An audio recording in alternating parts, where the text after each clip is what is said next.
Welcome back for our virtual campfire by Soundbooth Theater, and we are joined by some guests. We are joined by something over there. I don't know what it is. It's going crazy. And Going that crazy. is, Going crazy a El little Jefe bit. is going a little crazy. crazy. Then we have a spooky pirate in a hotel. He's hanging out. And A then spooky we have pirate with clipping issues. Yep. I Very love serious that. issues. That bird is Oh, God. dope though. I like how he just keeps flying back onto your shoulder. Are you getting Okay, a little there we go. tickly massage? Little Yeah, tickly massage yeah. down the neck. And finally, God, we're okay. joined by I've heard. the werewolf after a night of werewolf romping. That is Zach, and also we've got Justin Thomas James. I like how Justin's room has a costume on, but not Justin. Yeah, Justin. What do you mean? I love Justin's. No, you can put your room's costume back on.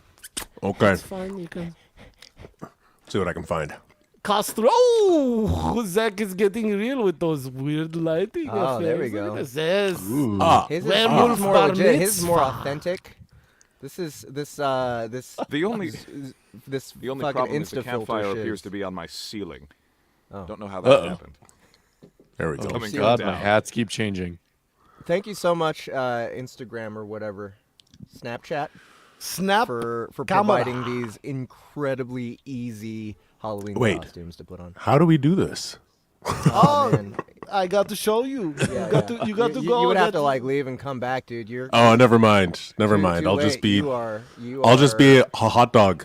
You'll be a hot dog. Oh, good. You are. Oh, you're already with a that. hot dog, dog. Oh, Ahmed. Meow. Hot dog. Wow.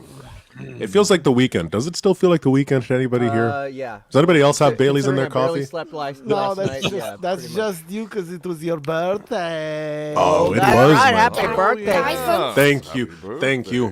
How you gonna have the same birthday as us? You know what? It's happened every year. Every goddamn year. The we have fucking to app. share. It always gets more attention It's than like I do. having twins. You know what? Yeah. I have loop back on. Let me turn that off. There we go.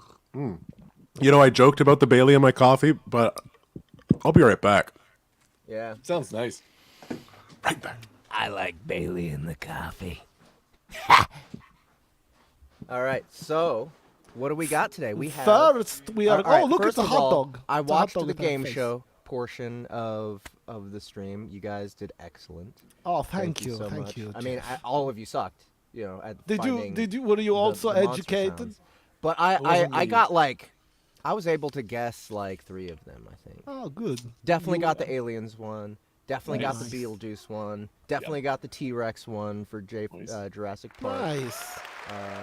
No, it wasn't me. It was Oogie. He was Well, it's a sucking it good up, thing man. you weren't playing because you would have blown them all out. I know. You guys are terrible at Halloween. Did you get the shrill? Did you get that one? I don't think I heard that one actually. Oh, you missed it. Yeah, I you might missed have the missed it. shrill. But yeah, how's everybody doing? I'm feeling good right now. I'm so happy that we have our birthday. Finally, we finally have our new app out. We finally have the end of Kaiju done, which it makes me sad. Honestly, Yeah. it makes me sad. But I'm also happy everyone can hear it. We have the new show, Seance High Falls, finally releasing. Really excited about people checking that one out. Hell yeah. Just all sorts of exciting shit happening today. Chronicles of a Vampire. Okay, no, it's been changed. The Samurai, Ooh, Vampire the Samurai. Queen Book 1 by Sarah King is now out, and that is available. It's just a classic audiobook narrated by Annie Ellicott with me in support as the samurai. So just really excited about everything that's happening today. I love you guys. I love all of you. Yeah. Also, we would like to thank our hosts Love you too. in the UK, the LitRPG Legion, from which we are doing the takeover today. Yay! taking over Legion. Today, taking over Legion. Every way, I'm Every taking way. over Legion. It's all right. Taking over Legion. Drinking spiked coffee. I'm trying to make noises that Work my out. face looks like I would make. Try to make Rah. noise. Is that... You could have like a real deep voice too, maybe. Like, you could be like Sin finally figured out it's a filter. What? filter. I don't even know her. My teeth are so sharp. All right, so Was she joining enough us? goofing off. We have to introduce exactly what's going on today, or in Yeah, this particular it's true. stream. First of all, we have another stream at 1 p.m. Eastern. Is that right? No. 2 2 p.m. Eastern. 2 p.m. 2 p.m. Eastern. At 2 p.m. we will have our seance listening. Okay, time. so Seance. 2 p.m. Eastern, we have our seance watch party, and at 4 p.m. Eastern, Bring your watches. Horror in LitRPG. Horror and LitRPG panel Horror. with Mr. Matt Dinneman With and Matt? myself and Mr. Raymond Johnson and Mr. Jez Kajau. God, I will Jez. never know how to pronounce his last name ever. Even, I don't, fella. it Well, doesn't today matter you how will It's- many find times I learn. out. It's actually very phonetic, apparently. I asked him this, and he's just like, it's Kagio. Kajio. Kajio. Jez Kajio. Kajio. Okay. I think That's it. it's that. I think All I could be right, wrong. so Maybe I'm we remembering have a panel. completely incorrect. I'm sorry, Jess. It's all right, and that one's at 4 or 6? Hello, Urban. 4 o'clock That or is 6 at o'clock? 4 p.m. At 4 ET. p.m. All right, and then we take a ET. break, and then our regularly scheduled 8 o'clock Eastern Soundbooth Theater Live will be happening. And that one we will have yeah. Sarah King and Mark Harris at the very least as guests. And I'm sure there's other people. Look at my right eye. I know. I was just thinking that It's it's a little wonky. There we go. That's better. But right now, this particular segment is it's story time. Story time. We got some short stories here. Now, I have a collection of Joe Lansdale short stories. A lot of them are super short. So I could do like this thing where I'm the host of the anthology show, and I have like little short ones in between everyone else's short stories. Little or quickies? I can just pick, or I can like go down the list, see if I can get crowdsource which story I should read. By the way, this is Joe Lansdale, so we could step on a landmine and get something really crazy and inappropriate. Just letting you know. Yeah. I really like the idea of having like these Joe Lansdales kind of in between breaking up the, like the that? stories. Yeah. You like that? Okay, so let's see what I like can do that. about that. Okay. By the way, but- Mulwitz, Eternal Dominion Book 3 goes live tomorrow. Tomorrow. Oh, that's so right, stay tuned. yeah. We're aiming first Tuesday or Thursday of the month. You can expect it. If the Tuesday lands on a first, then it's the Tuesday. If it's you. I am get it. eternally dead, so I get it. I get what having an eternal then- dominion is like. Yeah. Maybe I should just, tell my story, and then that will be the book. Jeff, what was in your Eternal coffee, man? Dominion. Okay, we have a small story, and we will kick off our stories with the son of our engineer Nick Shoup. Ooh. Ezra has a very short story for us to listen to, so I will move to that, and I want you all to shut the fuck up, okay? So that way we can listen good. All right, ready? Let's do this. The girl that died from death. Once upon a time, there was a girl that worked at a funeral home. He went to her work, and then he picked up a dead body. The ghost came out of that dead body, and then the ghost ate that girl. Then the girl was so scared, and then the end. Brilliant. The girl that dies from death was made from Nicholas Shoup and Ezra Shoup. Perfect. Wow. That was. When is it coming to the platform, Nick? The credits at the end. Oh, yeah. were perfect. Yeah, we got to run it through the tree squirrels first. Yeah, it's true. It's true. Yep, and then and then we can prep it for launch. All right, great. That one's gonna kill. That one's gonna kill Oh, yeah. the market. People will die from death when they hear it. That was, they will probably. Yeah, it will die from death. All right. Yeah, playing with the theremin was probably the best part. Oh, do you actually have a theremin? No, I had to borrow one. Oh. But still, that was He a doesn't real even have his own theremin. theremin. Me neither.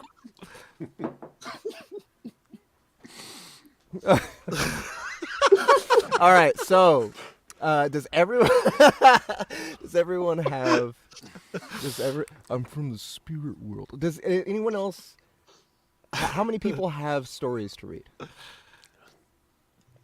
Zach and Justin. Nick, do you have one?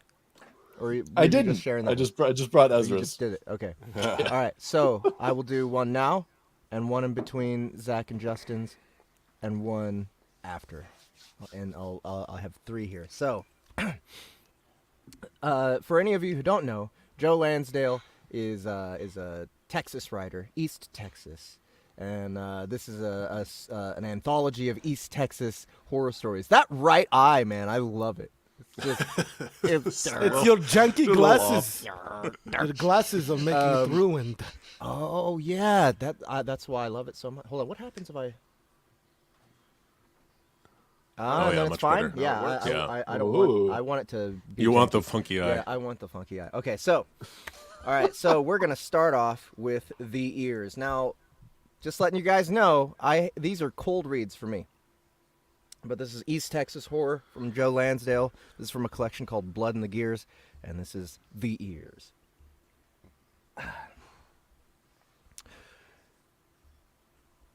It was a third date. The first date had been dinner and a movie and a kiss goodnight, dropped off at her door, that sort of thing. The second they ended up in a hotel. Tonight, she was at his place, had driven over. They were going to have dinner at his house, then go to a movie. All very casual. Nothing highly romantic. She liked that. It made her comfortable. 2 lovers who were starting to know each other well enough not to do anything fancy. When she got there, he let her in before she could knock, like he had been watching.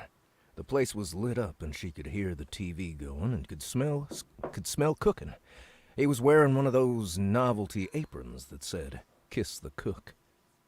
"This is it," Jim said, waving his arm at the interior of the house.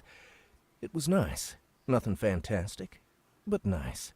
He was neat for a guy, especially a traveling salesman that went all over the States and didn't stay home much. "You wore the earrings?" he said. "You asked me to. You like them that much?" "Liked them when I bought them for you," he said. "Date 3? Thought they might get a little old," she said. "Not yet."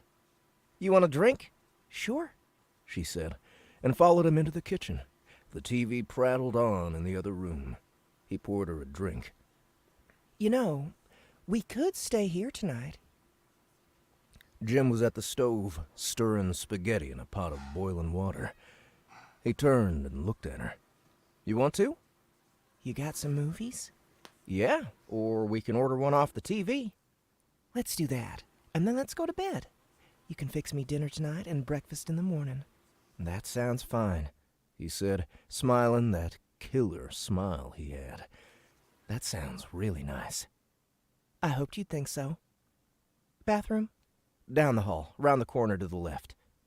She walked down the hall and turned the corner, opened the door to the left. She had missed the bathroom. It was the bedroom. She started out, saw a dresser drawer slightly open. He was neat, but not that neat. She, on the other hand, had a thing about open doors and drawers. She slipped over quickly, started to push it shut, saw what was blocking it. An ear. Taking a deep breath, she thought, Surely not. Sliding the drawer open, she got a better look. There was a string running through the ear. She pulled it out of the drawer. There were a number of dried ears on it. They had a faint smell, a combination of decay and the smell of pickles. They had been in some kind of preservative, but the flesh was still losing the battle. Something sparkled on one of them. "It's from the war," he said. She turned, gasping. He was standing in the doorway, his head hung, looking silly in that apron. "I'm sorry," she said, because she didn't know what else to say. "My brother, he was in Afghanistan. Brought it home with him. This will sound odd, but when he died, I didn't know what to do with it. I kept it. I thought I'd put it away better. I should throw it away. It's pretty awful," she said. She said, lowering the ears back into the drawer, pushing it shut. "Forgive me for having it, for keeping it. He died in the war? Cancer. Came home from the war with his collection. Those ears. Come on, forget it. I'll throw them out." She went back to the kitchen, and later they ate dinner. When he went into the den to pick a movie, she slipped out the front door and drove home, trying to remember if she had told him where she lived, then thinking, even if she hadn't, these days it wasn't so hard to find out. Easy, really. In her house, sitting in the dark with a fresh drink, she felt stupid to have fallen for Jim so quickly, to not know him as well as she should have. A guy like that wasn't a guy she wanted to know any more about. She finished her drink and went to bed. In the middle of the night, she was startled awake, sat up in bed, her face covered in a cold sweat. She remembered Jim said on their first date he was an only child, but tonight he said he had a brother, said the ears were from Afghan warriors. Several thoughts hit her like a barrage of arrows. She hadn't just awakened. She had heard something moving in the house. That's what brought her awake, with her mind full of thoughts and questions. That sound was what woke her up. And in that moment she realized that she remembered all those ears were small, and one of them had something shiny on it. She knew now what it was. She had only glimpsed it, but now she knew. A woman's earring, not too unlike those she had worn tonight. Something banged lightly on the other door in the other room, and then her bedroom door opened.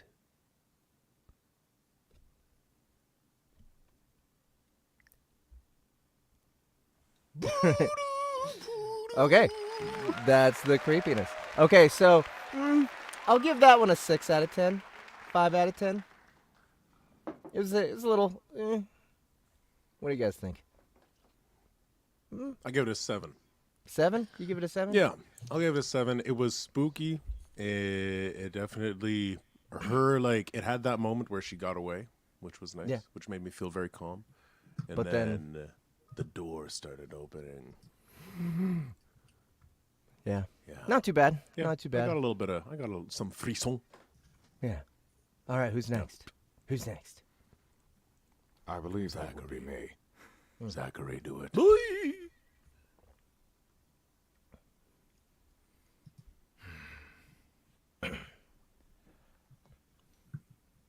Once upon a time, as all good stories begin, there was a hunter who lived on the edge of the woods. He talked to no one, and no one felt inclined to speak to him. The only companion he had was his old hound, Lucky, who wore a red collar with his namesake stitched into the back. Winter had come, and food was becoming sparse. The hunter's cupboards were bare. The fridge held only a can of beans and 2 bottles of scotch, but neither would fill his belly for long. So he grabbed his gun and Lucky and set off to search for prey. The forest swallowed the light, each step leading him deeper and deeper into the trees, deeper than he'd dared venture before. He'd heard the tales, as every little boy and girl who camped with their dad did, of a creature who roamed this part of the wood. His father would say, "Don't go past the tallest trees, boy. You'll lose your feet, and there'll be things waiting for that moment." "But, Pa, we got the gun. Doesn't that mean we'd be safe?" "Guns only work when you have time to shoot." The hunter cleared his father's voice from his head when another sound took its place. Lucky was growling, his old paw coming up to point. The hunter crouched down beside him, aiming at a creature rustling around in the brush. It was too dark to see for sure, but it was big. And big meant a full freezer for his cabin and a full belly at night. The hunter raised his gun, closed one eye, slowed his breathing, and fired. Two sounds followed, the crack of thunder from his weapon and the shriek of a creature as it raced off into the night. The hunter chased after it, Lucky baying beside him, but it was fast, far too fast to follow. What was left behind wasn't tracks or blood, but one large tail. The hunter held the tail up and felt the meat of it. It wasn't going to fill his freezer, but his belly would suffice, so he hoisted it over his shoulder and whistled for Lucky to join him. The dog followed, but kept staring back into the darkness, as if he knew there was something staring back. That night, the hunter skinned the black fur from the tail, chopped it up, boiled it, and had himself a nice dinner. He rested his old bones by the fireplace, dog and master both happy and full enough to start to doze. He must have fallen asleep, because what he heard next came from the depths of his nightmares. A voice rapped through the trees like a cold wind. "Taily bow, who's got my taily bow?" The hunter set Lucky out into the night, and the dog barked and howled, racing around the house. When he returned, the hunter locked the door and shook off his own imagination, his father's voice coming to his head. "Guns only work if you have time to shoot." Whatever was in the forest was fast. Would he have time again? The voice came again, louder this time. "Taily bow, who's got my taily bow?" The hunter set Lucky out into the night. The dog howled and barked, and then shrieked. He tried to call him back, but the old dog never returned. The hunter looked out his door, and thrown from the dark trees was the red collar, the word Lucky torn in two. The hunter slammed the door shut, locked it, grabbed his gun, and rushed to his room. He hid behind the bed for cover as the old porch creaked under the steps of a creature much larger than his old dog. It climbed up the walls, stomping across the roof, the voice louder still. "Taily bow, who's got my taily bow?" His heart raced. His mouth went dry, the devoured tail twisting in his gut, when a pair of two big yellow eyes lowered down to glare at him through the bedroom window. The creature smiled when it saw him cowering there, a grin of white teeth that gleamed even in the darkness, stretching up to its ears, drool dripping from hungry fangs. It placed its clawed hands on the glass as the hunter raised his gun. "Who's got my taily bow?" The hunter's finger went to the trigger. "You do!"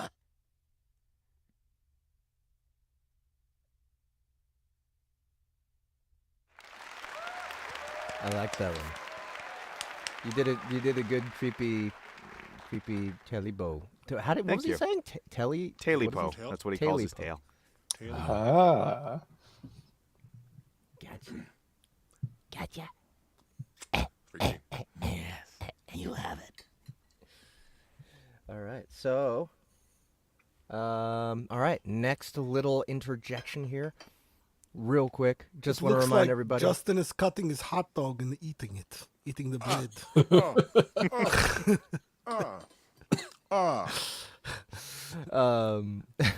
Just a reminder, everybody, today is the Halloween sale. 15% off all purchases on the website.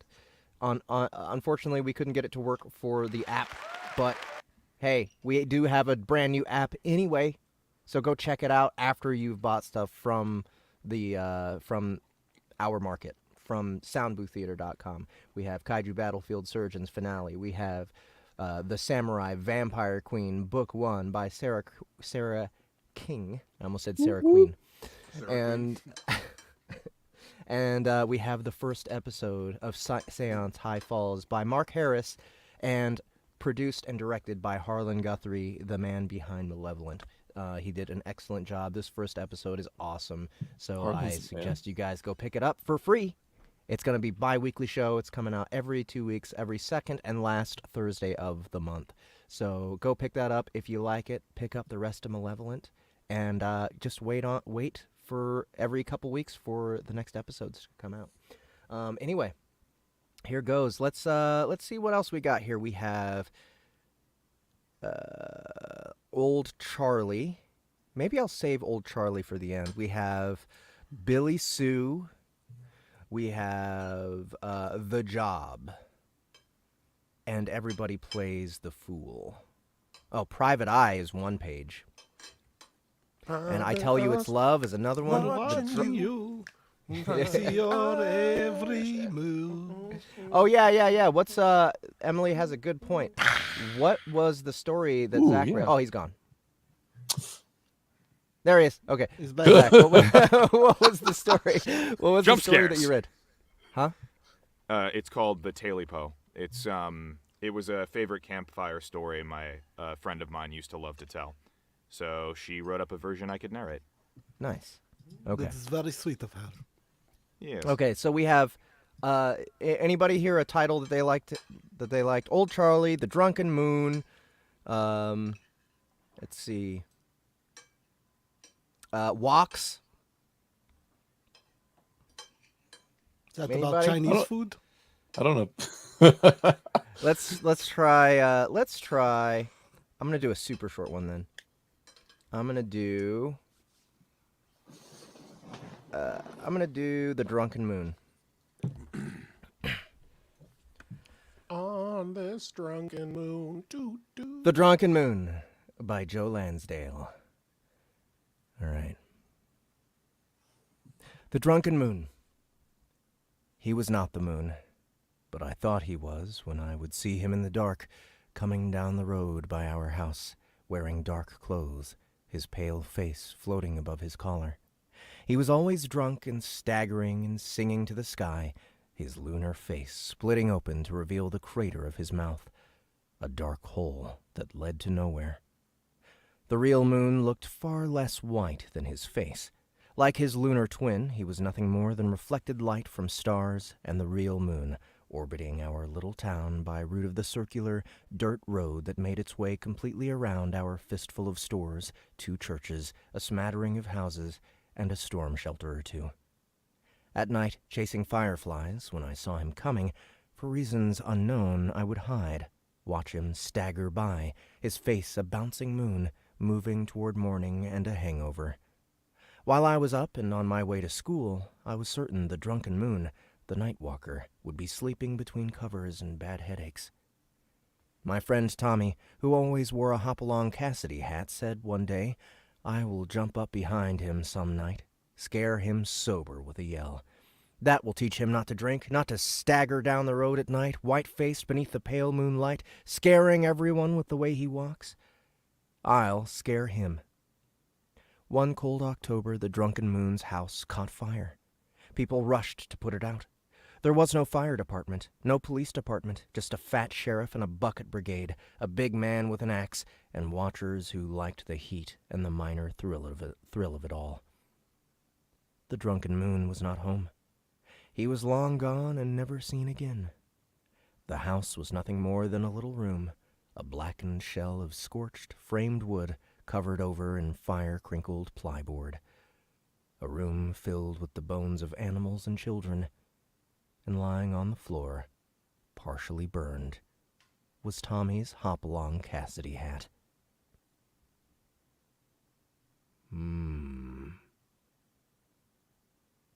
I think that's it. That was a super short one. Super short one. I don't know. Rating on that one? I'll give it a 6. Yeah. 6 out of 10. 3 out of 5. Atmosphere. I enjoyed it. So add some atmosphere to it, yeah. Yeah. Children died. Child died, I mean. Okay, all right, 7 out of 10. Oh, yeah. 7 out of 10. All right. Yeah, Oh, I think that one was decent. All right. All right. The last one is going to be a longer one. Justin, what you got for us? Well, I think I'm going to go with my gut here. I have a Ray Bradbury piece. Ooh. Of course, Justin has a Ray Bradbury piece. Yeah, and I accidentally minimized it or closed it out. So, here we go. Yeah, I'm going to go with my gut and do this one. It's not the same kind of creepy. I think the creepiest thing about this one is that it was written in 1950.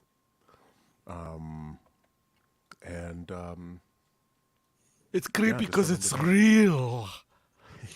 Yeah, Ray Bradbury only wrote historical fiction, right? Historical fiction, but things that hadn't happened yet. Right. So this is The history of the future. this is called There Will Come Soft Rains. There will come soft rains. Sounds hot. There will come soft rains by Ray Bradbury.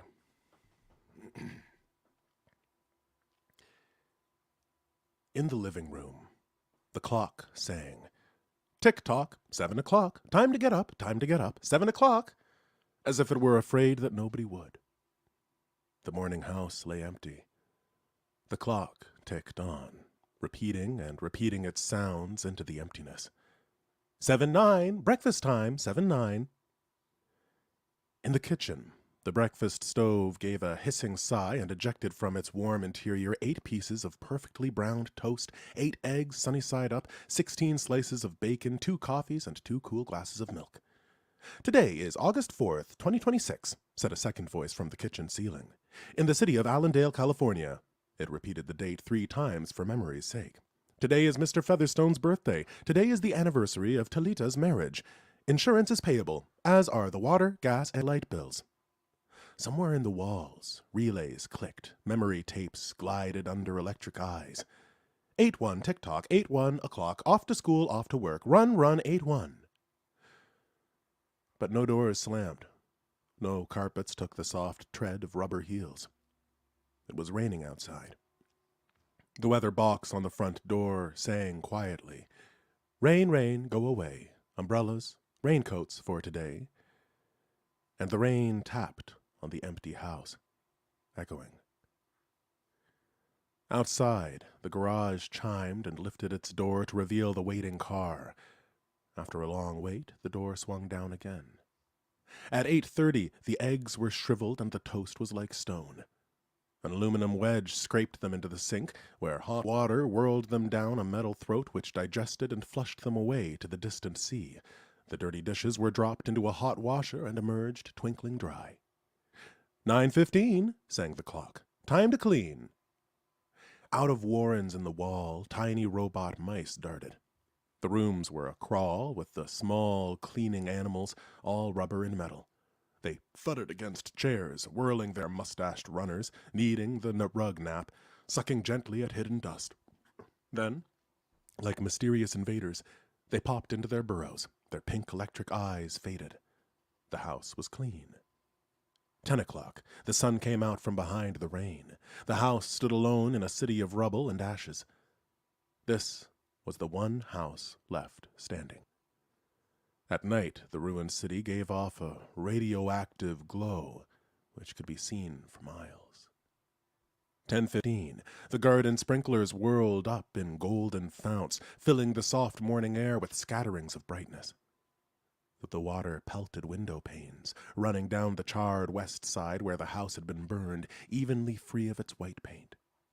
The entire west face of the house was black, save for the 5 places where the silhouette and paint of a man mowing a lawn. Here, as in a photograph, a woman bent to pick flowers. Still farther over, their images burned on wood in one titanic instant.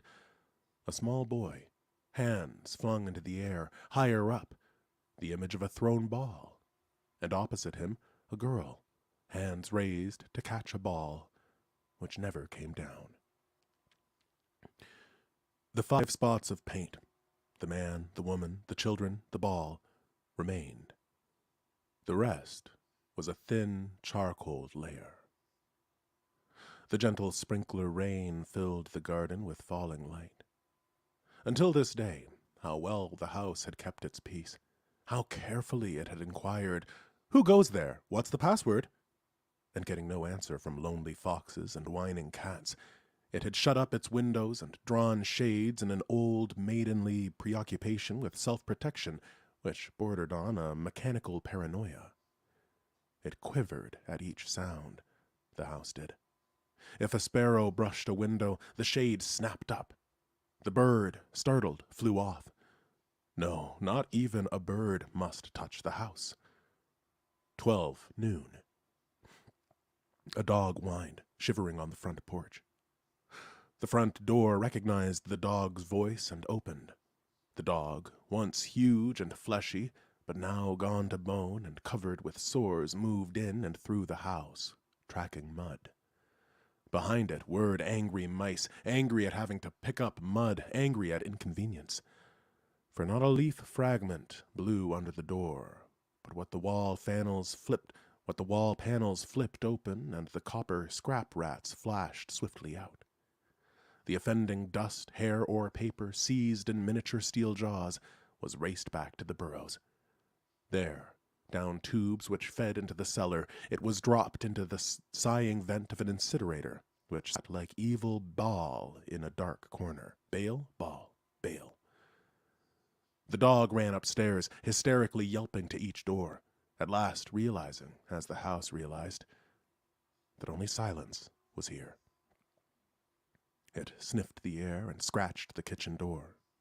Behind the door, the stove was making pancakes which filled the house with a rich baked odor and the scent of maple syrup. The dog frothed at the mouth, lying at the door, sniffing, its eyes turned to fire.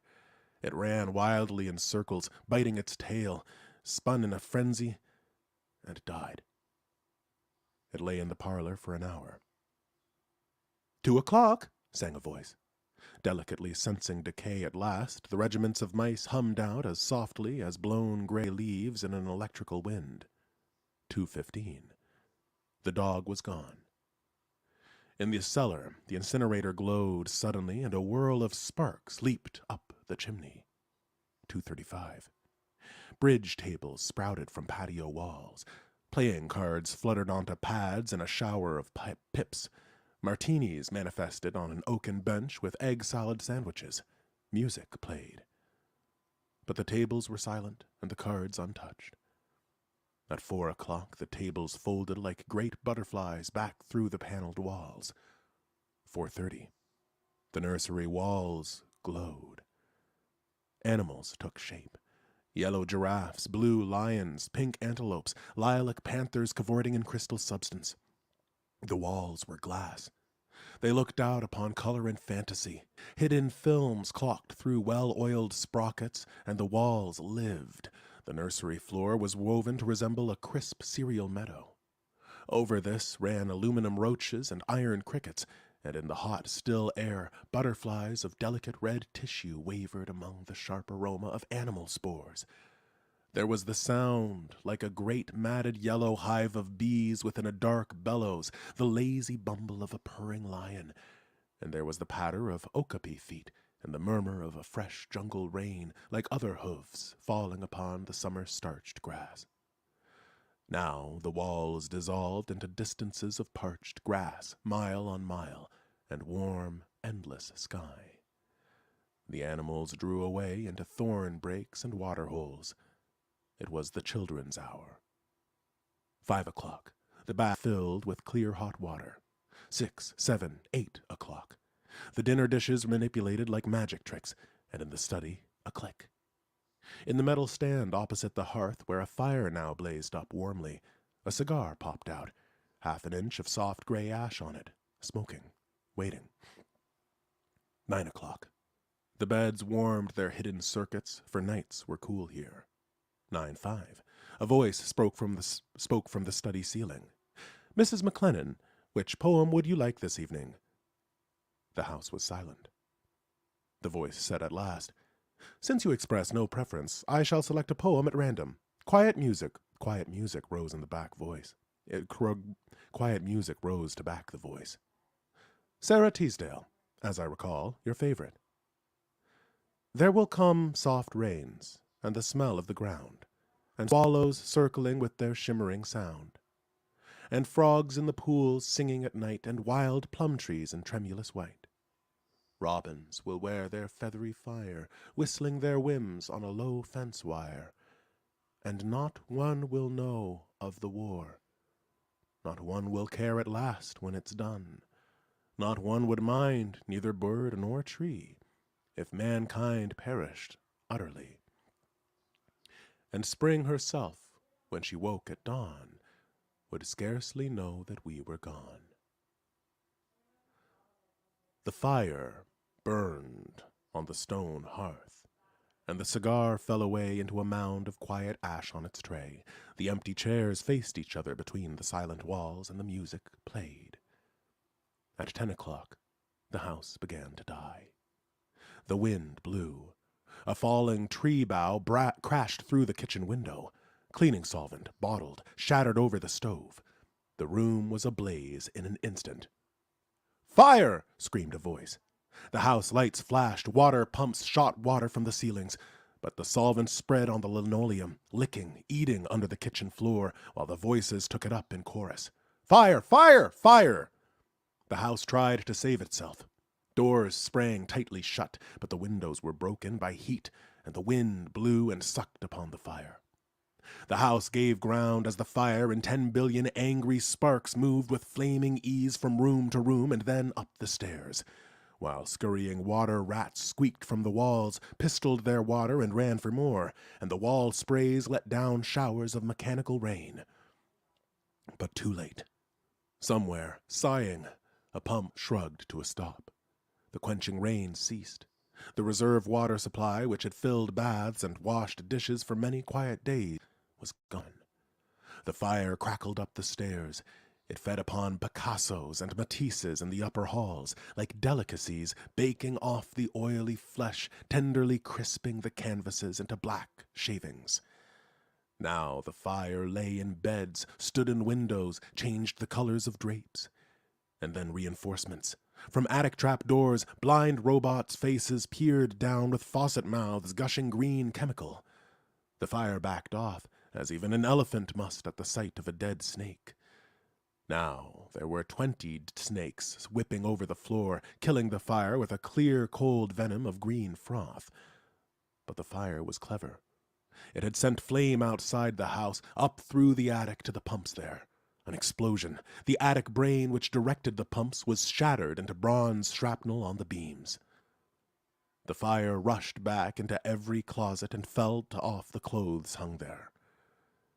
The house shuddered, oak bone on bone, its bared skeleton cringing from the heat, its wire, its nerves revealed as if a surgeon had torn the skin off to the red veins and capillaries quiver in the scalded air.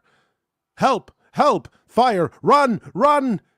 Heat snapped mirrors like the first brittle winter ice, and the voices wailed, "Fire! Fire! Run! Run!" like a tragic nursery rhyme. A dozen voices, high, low, like children dying in a forest, alone, alone, and the voices fading as the wires popped their sheathings like hot chestnuts. 1, 2, 3, 4, 5 voices died. In the nursery, the jungle burned. Blue lions roared, purple giraffes bounded off, the panthers ran in circles, changing color, and 10 million animals, running before the fire, vanished off toward a distant, steaming river.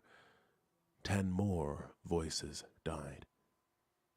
In the last instant under the fire avalanche, other choruses, oblivious, could be heard announcing the time, cutting the lawn by remote control mower, or setting an umbrella frantically out and in, the slamming and opening front door, 1,000 things happening like a clock shop when each clock strikes the hour insanely before or after the other, a scene of maniac confusion, yet unity, singing, screaming, a few last cleaning mice darting bravely out to carry the horrid ashes away, and one voice, with sublime disregard for the situation, read poetry aloud in the fiery study, until all the film spools purled, burned, until all the wires withered and the circuits cracked.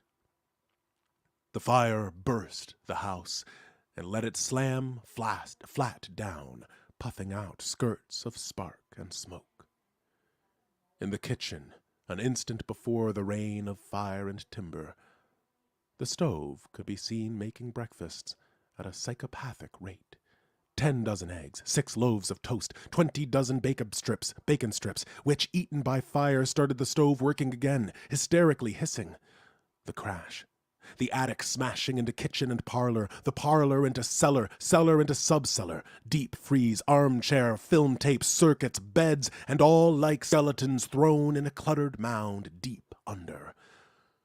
Smoke and silence. A great quantity of smoke. Dawn showed faintly in the east. Among the ruins, one wall stood alone. Within the wall, a last voice said, over and over again and again, even as the sun rose to shine upon the heaped rubble and steam, "Today is August 5th, 2026. Today is August 5th, 2026. Today is..." The end. Very nice. Dang. That was Scary incredible, fire and it reminds me of something truly scary. How many of you have heard of the shadows of Hiroshima? I have heard of it. No. The nuclear blast was Oh, so yeah. powerful that it bleached the wall around a person. The Yeah. energy was so powerful. That shadow is actually the color of the building. The bleaching is the white that's around it. So that's what so happens fucked. in a nuclear explosion. Oh, Yeah. Yeah, and there's many in a museum as well, the shadows of Hiroshima. The other thing that makes me really sad about this story is that it's 2026, which is like 3 years away, and they got so much better shit than we do. What the fuck? Where's my mice? Where is You're a my... little Yes, optimistic I got there, this Ray. stupid Roomba. It keeps Man. crashing into the chair. Yeah, who's gonna go back and tell Ray Bradbury he wasn't being pessimistic enough? Ugh. Yeah. This is Utopia? Utopia? Well, Justin, as always, you chose a really nice Ray Bradbury. That one was chilling. That was great. Yeah, it's a different way. Again, it's like, you know, it's chilling to begin with, but then like you're like 1950. You wrote this in 1950. Like the house, like this is stuff that we're dealing with now. And we're figuring out like, okay, what's it like having someone who's always listening in our home, like feeding digital information? We're like the species was getting close to an A, but like we have a D, you know? Like back Yeah. then it was an A. Also, I don't know if you know this, but the first bomb went off on August 6th, 1945. So it is possible that he was influenced by the occurrence, and he set it as August 5, the day before the bomb went off in Hiroshima. I think you're probably right. I think that's Yikes. that's. I would Yikes not be is right. surprised. Yeah. Hold your loved ones, everybody. Well, that was fantastic. Again, thank you, Justin, for reading that one. Okay, pleasure. I have one more left to cap it all off. It's called The Old Man in the Motorized Chair. I have a feeling this one's going to be a nice, funny one to end it all off with. Perfect. I I wanna think thank everybody Nick, who's here do with us you now. do you still have one up that you'd like to share? I've got one, but I'm not sure how long Jeff's story is and how long we've got here today. Well, I think, What you got? we have 2 hours after, like, from now until 1 the next hour. stream. We have I thought you said it started at 2 Eastern. 2 Eastern, but it is now 12:50. Time did not stop for our stream yet. So this I don't know what. Okay, so 2 Eastern, 4 Eastern, right? yes. And then So we have it's a now big break, 12:50. and then- okay. So we have 1 hour so, break. But still, we still there's have time. a little bit of time. Nick, There's time. how long do you think yours is? How many pages? 4 or 5 minute read. Okay, so we can end with that one if you want to. All right, that'll work. Cool. All right.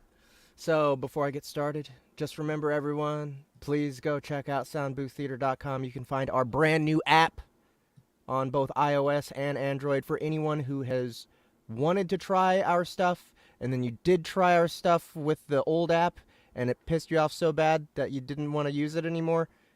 Go check it out now. It's brand new, great new app, so much easier to use. And we also have a 15% off everything sale on our website. Everything you'd ever wanted from us, 15% off. And that's even 15% off from the free things. Bet you didn't know we could do that, did you? No, you didn't. So, go check it out. Kaiju Battlefield Surgeon, very last episode. Vampire Queen, The Samurai, Book 1 by Sarah King. And brand new cinematic audio series, Seance, High Falls by Mark Harris and Harlan Guthrie. So, everybody go check that stuff out. Here goes The Old Man in the Motorized Chair by Joe Lansdale with my crazy right eye. Okay. My grandfather, Stubble Fine, used to work for the cops, but he didn't get along with them, so he quit. He opened a detective agency, but he didn't much care for that, even though he was good at it. Well, to be honest, he was great at it, but he didn't care. At heart, he's lazy. No man in my memory has more looked forward to retirement than my grandpa, and as it turned out, he pretty much had to retire. His legs played out, and he spent his days in a motorized chair in front of the television set. His wife, my grandma, left him early on, well before he retired, and she died of some kind of disease somewhere in Florida. We never met. On the day I'm telling you about, I was visiting his house, which is a 3-bedroom that looks a lot like the 3 bedrooms along his street and across from it.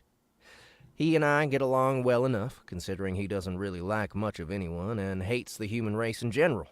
But I get my fill of him plenty quick, and I think the feeling is mutual, though it's more about his personality than about anything I might do or say. I was pretty close to making my escape, as it was a Saturday and I wanted to have a nice day on the town, maybe go to the mall, see if any good-looking women were hanging around, but fate took a hand. Grandpa was watching his favorite channel, one about reptiles and insects and animals. He loved the episodes with alligators and lions, and especially snakes. The ones where adventurers went out and showed off poisonous snakes and told you about them and handled them in precarious and irresponsible ways to show you how knowledgeable they were. Grandpa watched primarily in hopes of seeing someone bit. So, he settled in with a snake program, waiting on another, 'cause it's some kind of all-day snake marathon or such, and just as I'm about to put on my coat and go out into the winter cold, the doorbell rang. Grandpa said, "Damn it." He went over to the kitchen window for a look. The sheriff's car was parked at the curb, and behind it was a big black SUV, splattered on the sides and all over the tires with red mud. I went to the door and opened it. Standing there beside Jim was a young woman who was, to put it mildly, a stunner. She looked like a movie star to me, even though her hair was a little tousled, like she had just gotten out of bed.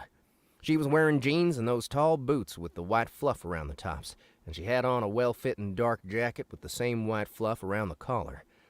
I invited them into the house, said, "Grandpa, it's the sheriff." "Oh, hell," Grandpa said. Jim looked at me. "Cranky today?" "Every day." "I heard that. I got my hearing aid in." We went over to his chair. Grandpa said, "Today is the all-day snake marathon, and I don't want to miss it." This is kind of important." "So's the snake marathon. It shows next time 6 months from now. I may not be here then." I thought, now that's silly. If you're not here, you're not going to miss not seeing it. Grandpa turned his head slightly, looked at me, and said, I still want to see it. I didn't say anything. Yeah, but you were smiling, like what I said was silly. It is. Why don't you just record it and watch it when you want? Don't have a recorder. I bought you one for Christmas. That's what's in the box.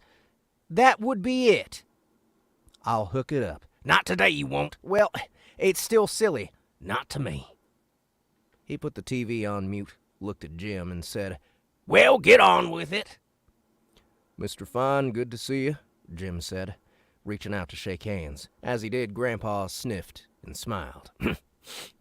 Call me Stubble, or Stubbs. It's not that I feel all that close to you, but Mr. Fine makes me feel more senior than I like. Besides, I see you from time to time. See, we know one another. Very well, Stubbs. Wait a minute. Never mind, call me Mr. Fine. Mr. Fine. It sounds better coming out of your mouth. Okay, Mr. Fine. What's the problem? He said it like a man who might already know the problem. But that's how he was, a know-it-all, who, much of the time, seemed in fact to actually know it all. This is Cindy Kornbluth. Her husband is missing. I had her follow me here to see if you could help us out. I know how you can figure things, how you can notice things the rest of us don't. Like, well, you know, there was that time with the murders in the old theater. And all those other times, yes, and all those other times. Cindy leaned forward and smiled a smile that would have knocked a bird out of a tree, and shook hands with Grandpa. I thought he held her hand a little too long. Before he let it go, he gave her face a good look, and when she stepped back, he gave her a good once-over. If he thought what I thought, that she was as fine a looking woman as had ever walked the earth, he didn't let on. His face looked as sour as ever. Give me the facts and make it short. They got a roundup of the top 10 most poisonous snakes coming on next in about 15 minutes. Jimmy, Sheriff, he can't possibly help us in 15 minutes, Cindy said. That's how much time you got. You already made me miss the part about where one of the snake wranglers gets bit in the face. You seen this before? He has, but he never tapes it. Won't hook up the machine. He likes to symbolically capture the program in the wild. They got this one snake, bites this fool messing with it, and they can't get its teeth out. It won't let go. The guy's going green, even as you watch. You enjoy that? Oh, yeah. Rule of thumb, don't mess with venomous snakes. Okay, now, tell me what happened. Chop, chop. I woke up this morning, and Bert was gone. That's my husband. I don't know where. I didn't think much of it. I thought he might be surprising me with donuts. Donuts? She nodded. He do that often? Grandpa asked. Now and again. So Saturday, that's his day off? Not usually, but he decided not to go into work today. He can do that when he wants. He owns his own business, construction. Heard of it. Kornbluth Construction. Got some big deals lately. Saw it on the news. That's right. Would you say he's wealthy? That the two of you are wealthy? He's been fortunate. So, tell me the rest of it. I got up this morning, he wasn't home, and I waited around until noon. Then I called the sheriff. I was worried by then. Did you think he might have gone into work? No, it didn't cross my mind. Grandpa looked down at Cindy's feet. Nice boots. Thanks, Cindy said, and looked at Jim, perplexed. Jim smiled. He knew how Grandpa was, knew he had roundabout ways, provided he was in the mood to help at all. Grandpa called me over, said, Get your digital camera, go out to her car. He paused, looked at Cindy. I did hear right that you followed Jim over? That's right, but what has that got to do with anything? Maybe nothing. Get photos of the car, all around. I found the camera and went out and took photos of the car. When I came back in, I leaned over Grandpa's shoulder and he looked at the digital photos. He took off his glasses and rubbed his eyes and sighed. He put them back on, glanced at the TV, and pointed. That's a black mamba. What? Cindy said. The snake, Grandpa said, pointing at the silent TV. Very deadly. Hides in the grass and then bam! It's got you. You're dead before you can say, oh, hell, I'm snake bit.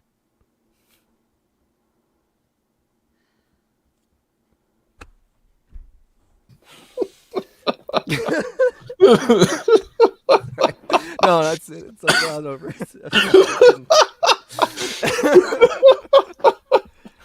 That's what I would say when I get bit by a snake. Yeah. Ah, hell, I'm snake bit. All right. Grandpa said to me, Grandson, turn up the heat. I thought it was pretty warm, but I did as instructed. So, you two, Grandpa said to Cindy and Jim. did you know each other before today? Yes, in high school. Date? Once or twice. Just a kid thing, nothing came of it. He looked at Cindy, and she smiled like a woman who knew she was beautiful and was a little ashamed of it, but not really. Grandpa nodded. You know, the dirt around here is white, except up on Pine Ridge Hill. The oil company did some drilling up there, and it was a bust. I heard about it on the news. They had to close it down. They said the old ground up there is unstable, that it's shifting, that a lot of it is going down the holes that were meant for oil drilling. It's like a big sinkhole up there, a bunch of them actually. Saw that on the news too. Okay. But Mr. Fine, so what? Here's the deal. Cindy has a rough place on her hand. Felt it when she shook. Cindy has a rough place on her hand. Felt it when we shook. But I'll come back to that. She's also got red clay on her boots, the left one. I think she may have stomped some of it off, but there's still a touch on the toe, and a bit she's tracked on the floor. So, she's been out there to that old oil site. I believe she's got a bit of pine needle in her hair, too, twisted up under the wave there, where it got caught in a tree limb. Jim leaned over for a look. I gave it a hard look from where I was standing as well. Didn't that old codger wear glasses? How in the world had he noticed that? I drove up there the other day. I was looking for pine cones to make decorations. I haven't washed my hair since. I was hanging around the house, didn't have anywhere to go. Gonna spray them pine cones gold? Silver? Grandpa asked, not looking away from the TV. I don't know, something like that. On your earlobe there's a dark spot. Noticed it when we shook hands. I'll come back to that. Jim gave that a look too, said, "Yeah, I see it." Then, appearing puzzled, he unfastened his coat, took it off, dropped it over the back of a chair. Grandpa grinned. Warm, son? A little. Well now, Jim, I've known you a long time, since you were a boy. Yes, sir. I believe you're a good man, but she didn't call you this morning. She lied, and you let her. Now, wait a minute. When you shook hands with me, I smelled her perfume on your coat. A lot of it. I don't think sheriffs are in the habit of comforting women with missing husbands with a hug so intense it gets on their coat and in their hair. And she called you Jimmy. Well, we know each other, and I did comfort her. Another thing, there's what we used to call a hickey on your neck. Jim slapped at his neck as if a mosquito had bitten him. Not really. Just kidding. But here's what I think. I think you've been having an affair. I think she had called the sheriff's office to get in touch with you, and the two of you were not an item, and you wouldn't have come to me right away. You were hoping it was simple, and I could solve it without involving the sheriff's department. That's why you had her follow you in her car, so she wouldn't be in your car. And Mrs. Cornbluth, that smile you gave me, the one that was supposed to make me weak in the knees, that seemed out of place for this situation. People respond in different ways? Yes, they do. I'll give you that much. Would you like to take your coat off?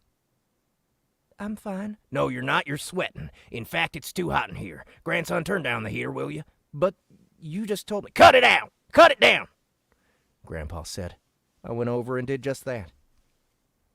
When you and me shook hands, there was a fresh, rough spot on your palm. That's because your hands are delicate, and they held something heavy earlier today. And when you struck out with it, hitting your husband in the head with whatever you were using, a fire poker perhaps, it twisted in your hand and made that minor wound. That's ridiculous. It certainly is. It certainly is. Okay, Mr. Fine, me and Cindy had a thing going, but that doesn't mean she killed her husband. Jim, you came by her house, just like you were supposed to. I don't mean you had anything having to do with Mr. Cornbluth, but Cindy was expecting you. You had a date with her because Bert was supposed to be at work, but when you showed up for your date, She told you he had stayed home, and she hadn't been able to reach you, and now he was missing, and she was worried. That it wasn't like him, right? How could you know that? I guessed a little, but all the other facts line up. After she hit her husband in the head with something or another, she wiped up quick.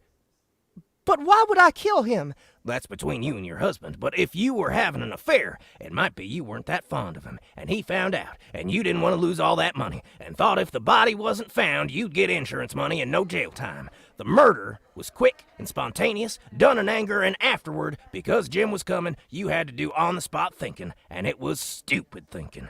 You drove the body out of the old well site this morning.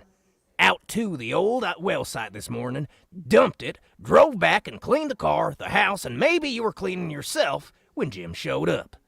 You had to wipe yourself down quick, but that spot of blood on your ear, you missed that. And one more thing, Mrs. Kornbluth, you're sweating. A lot.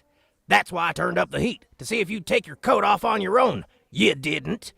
That made me think you had something to hide, like maybe the blood that splashed on you from the murder wasn't just a drop on your ear, and you didn't have time to change before Jim showed up. So, you threw a coat on over it? Was she wearing it in the house when you showed him, Jim? When you showed Jim? Jim nodded, looked at her. He said, Cindy, take off your coat. Jim, I don't want to. Jim isn't asking. Jim isn't asking. The sheriff is. Take it off. 1 second.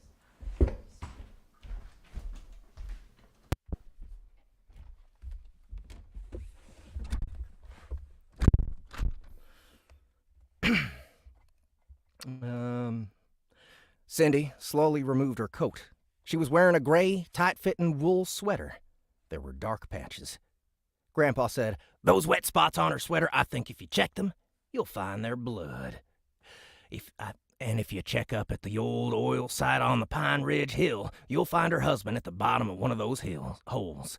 You know, they were supposed to fill those in next week. If they had, a good chance that body would never have been found. That's how you got the pine straw in your hair, wasn't it?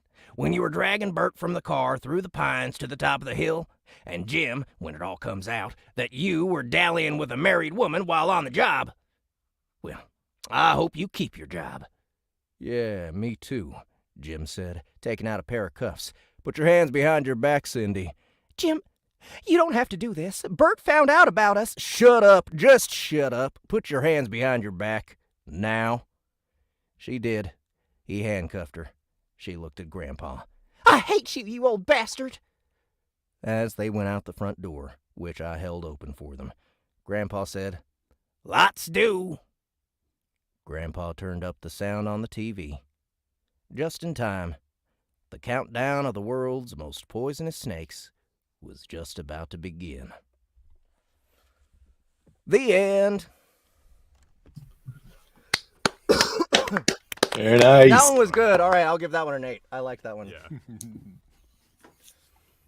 What was that line? Can you say that line again? That one,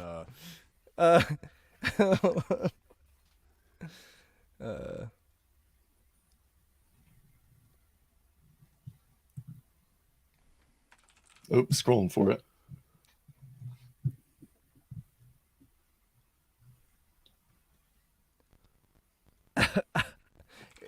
Oh, yeah. Very deadly. Hides in the grass, and then bam, it's got you. You're dead before you can say, oh, hell, I'm snake bit. Oh, yeah, that's good. Very nice. Oh, man.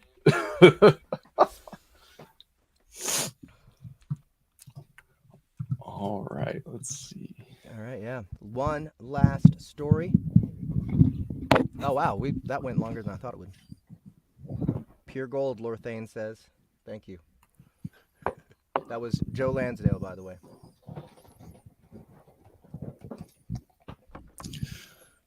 All right, so how are we looking on time, Ahmed? Oh, you go ahead. You tell your story, buddy, and then we close it. All right. So this one I had written down, but I decided to include some more personal Soundbooth theater details. So Jeff He's going about doing his own thing one day, recording audiobooks, responding to people online, checking the app. Check it out now, Soundbooth Theater Direct. And he gets a call. He gets a call from Justin, and Justin, it's very urgent, clearly. And Justin asks Jeff to come house sit for him. Now, this is strange because Jeff lives in the Midwest. Well, I mean, he's like an hour, maybe 2 hours west of the Mississippi River. So I guess that's like East United States, Central East, Middle East. Jeff is from the Middle East. And Justin lives in Canada. Now, Justin explained that this was very, very important. He really desperately needed to go to the So What You Sorry About convention in Vancouver, and he needed somebody to house sit, and he really just trusts Jeff to get this taken care of. Now, Jeff is Justin's friend, and he cares about Justin a lot. So even though he's heard lots of several creepy things about the Great White North, Jeff decides to go.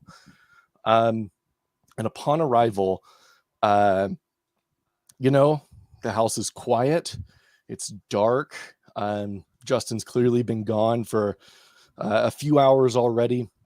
So Jeff is walking through the house, just finding a place to put his bags, checking to see if there's food, see what he needs to go grab from the store, when he gets a call. And on the other end of the line, the caller says, "I am the Vindavasha, and I'm coming." So Jeff is kind of freaked out. This person hung up, and he's like, "That was weird. I didn't understand half of the things that man was saying. But whatever, maybe it was just a wrong number." So Jeff keeps going about his day, grabbing Justin's mail, eating all of the local poutine. And he gets another call, and the caller says, "It's me, the Vindavasha, and I'm around the corner." So now Jeff is a little freaked out. This guy's called twice. He's getting closer, and he's in Canada, so he is very unsure what to do. He's getting frantic. He's now upset that someone is coming after him. A few minutes later, he hears a knock at the door, and somebody comes up and pushes their face up against the peephole Jeff's looking through. And the man looks at him and says, "Hi, I'm the Vindavasha, and I've come to wash your windows." The end.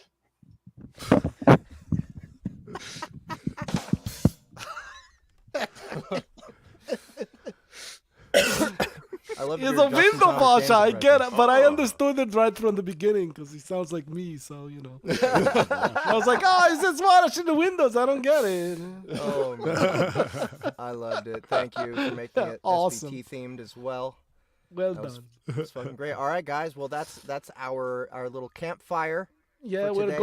we are calling it, and our next stream is at 2 p.m. We're also doing the Lit RPG Legion UK takeover, and they are Yes, joining us of for course. this spooky celebration. And our next stream will be at 2 p.m. Eastern. where And that's we the will preview. seance. Yes. That's the Where we'll seance. preview listening party? seance. All right. Who else is coming to that? I don't know, and that's why it's spooky. I will be there, and Jeff will be there, and we will I be will be there. listening All together. right. Well, I'm I looking will forward to leave it. you It's with a the beautiful- theme. It's a beautiful. It's a beautiful piece of theater. So, absolutely. Absolutely. I will leave you with the theme and more awful pictures of Shadows of Hiroshima. Oh Jesus. Just think, these people died in the middle of their everyday I love the activities song to it. when I the love bomb went off. Sorry, guys. Better luck next time.